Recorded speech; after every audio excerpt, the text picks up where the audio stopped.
a ventilator for 6 days, and he told everybody I died. Okay, explain Hold on, explain why you were on the ventilator. This is a nuts conversation. Like that was a nuts. Yeah, it was crazy. It really was crazy. And it wasn't 6 days. It was like, I think it was like 4 or 5 days. But I just got a random sickness, like a random throat sickness. Like ears, mouth, and throat. What's it called with kids? Hands, feet, and throat. Yeah. Because you can't burp or throw up or anything, right? No. Then like when you came out of the womb, you're like, oh, the doctor told your mom you had a weak heart. This might be it's a miracle. I'm a living miracle. Yeah. I'm a living miracle. Well, you can't burp or throw up. He's got somewhere it got inflamed and he couldn't. I got a hernia from, I think it's from playing football and like doing like heavy squats, where most people get hernias like sports hernias down here. I don't know if I'm doing too far. But my hernia would my stomach pop through my diaphragm.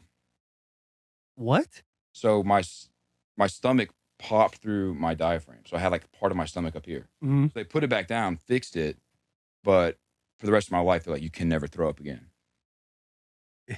Have you thrown up? Not once. Have there been close encounters? You're like, oh, I might actually throw up here. I need to reevaluate what's going on. With what? My stomach? Yeah. Like if you're about to throw up, or you feel like that feeling that the salvia in the mouth gets a little intense, and you think I might throw up. It's terrible. Well, actually, it hurts. Like it hurts to throw up really bad. Yeah. Let's go back to this whole fake death thing because that got so blown out of proportion. Yes, bro. Yeah, it's like because when Theo, we were doing the whole thing going back and forth with Theo. I wish he was on the pod. I know he's wanted to come on like when you were in town.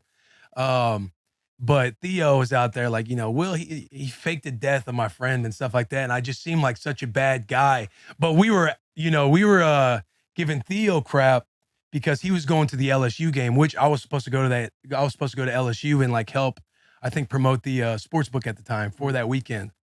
And I came once I caught wind, like, because he wasn't showing up in the mornings. I'm like, hey man, like, is everything all right? Like, where you been at? He's like, bro, I've been in the hospital. Like, it's a long story. Cause he was on a ventilator. Like he was under for like how many? How long? I really can't remember. I think it was like 4 or 5 days. I was under, like on a ventilator, like intubated. Yeah, and then when he's awake, he's obviously loopy and everything else. But his mom ends up chiming me in on him being in the hospital. So I'm thinking like, I need to go see the boy because we eat burritos every day. Like we're chopping it up.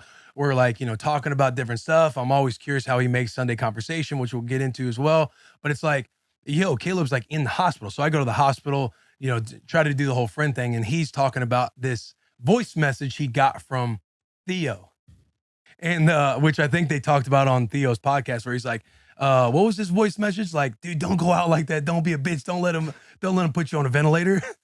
I can't even remember, to be honest with you. But it was like something about, he said, oh, this is what happened. I was under. So like, I'm getting texts. People are finding out while I'm under that I'm sick. And so people text my phone. So my mom's going through all my messages and she knows I'm good friends with Theo. And he sent a voice message. And it's hilarious. So she was showing me pictures of like my best friend's kids, like things that make me happy. Cause I'm like kind of like there. I don't remember it, but like I was like enough where they were just trying to like show me stuff. Yeah. Like Caleb's like laughing and almost you're like, hey, let's stop being funny. Cause he was like, heard this voice message from Theo and she's thinking that he's going to be like, hey man, heard you're sick. It's going to like make me happy. And he's like, I can't remember exactly what he said. He's like, bro, quit being a pussy.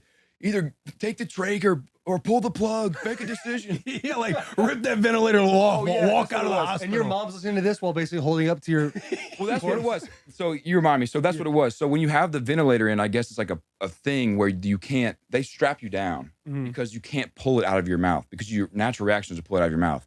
So they sedate you to the point where you won't pull it out of your mouth because it's your natural reaction. So he was like, pull that shit out of your mouth, be a man, walk out of that bitch. And my mom was playing it for the doctors and everything, and that's all right. Now you go. Yeah, and so Caleb and I, we're sitting there like we're laughing, like you're trying to have like a good like the boy was down, and so we're kind of laughing about Theo, and we're legitimately like belly laughing about it. And I had the idea. We were talking about. I was like, yo, we should tell Theo since he sent that voice message, go back and say, hey, Caleb, he ripped it out. He ripped the ventilator out. He ripped the cord out. Like he passed away. Will did. He's like Will's like he did it. Like he listened to your voice message and he did it. He's dead. Oh shit. And I tried sending him right when I sent the message that he's gone. Yeah. Right when I sent the message that he's gone, I was trying to send the photo of him thumbs up in the hospital bed, but he was in the air. So he didn't see the joke. Laid there and suffocated is the last. Yeah. I said, yeah. Here's the text right here. Bro, did you hear about Caleb? Have you talked to anyone today? he passed away. You're lying, bro. Are you fucking with me? I said, I'm absolutely gutted. Apparently some guy told him to rip a tube out of the ventilator and nobody could get back to him in time. He's like, what? I said, Leah, lay there. You were on one for this. Yeah, lay there, suffocated. And Theo's getting on a flight. Theo said he's sitting in first class and he's talking about it. And he's like, man, I'm crying on the flight. But I'm thinking like he put it together. He's the one who sent the voice message because I'm like, some guy told him to rip the ventilator out.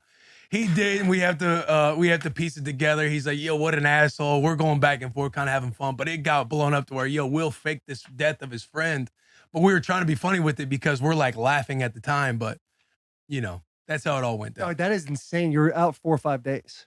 It was insane. It was just a random infection. It was at a time like it was like last year, so they're still thinking about COVID. So I went in there, they tested me for COVID. I didn't have it. They're like, we don't know what else it could be. Everyone else has COVID.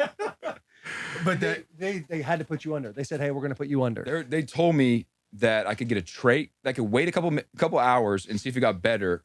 But if it doesn't get better, I'm going to have to get a trach, which is the thing with the... Yeah, they cut your throat open and stuff it down. I was like, let's just do the other option. Yeah. Let's do the other one.